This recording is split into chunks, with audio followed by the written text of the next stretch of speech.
for years, ever since I learned that only about 1% of frog eggs make it to become frogs, 99% die as tadpoles, I've thought about different attitudes about death. And, a lot of creatures exist. I hate to say this, but a lot of creatures a lot of creatures have reproductive strategies in which they have lots and lots of babies, of whom 1% might ever reproduce and 99% end up food. And elephants, for example, have a different reproductive strategy where there are very few babies and those babies generally survive. Humans aren't quite as much as elephants, but humans, traditionally, if you made it to 5 years old, you were probably going to make it for a while. But humans weren't a primary prey species in terms of having, frogs, grasshoppers. You have just a bazillion babies, most of whom die. And I can't take this anywhere because I will never know what it's like to be a frog in this lifetime, or certain species of plants that give off thousands and thousands of eggs in the hope that a couple of them live. And it just seems to me, though, that if there is any mercy in the universe, that their attitudes toward death, the attitudes toward death of the creatures who, for the most part,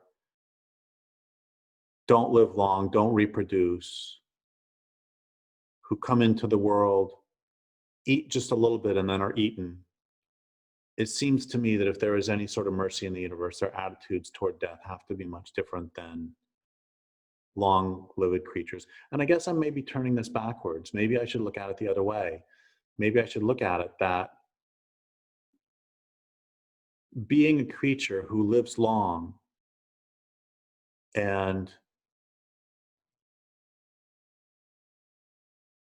is not primarily food, but who's primarily a spreader of food through consuming, defecating, and then dying, a spreader of nutrients versus a primary producer.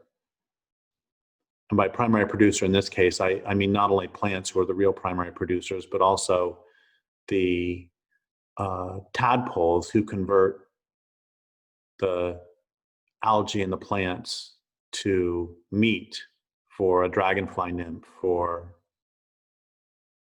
someone who can't digest the plants. So as a species, we would just have to evolve different ideas, different relationships to death and to our own dying. And I sometimes wonder what would, since one of the points of a religion is to help us to incorporate the great mysteries of life and death into our lives, I wonder what sorts of religions frogs or grasshoppers would have. And I wonder what would be their relationship toward their own deaths.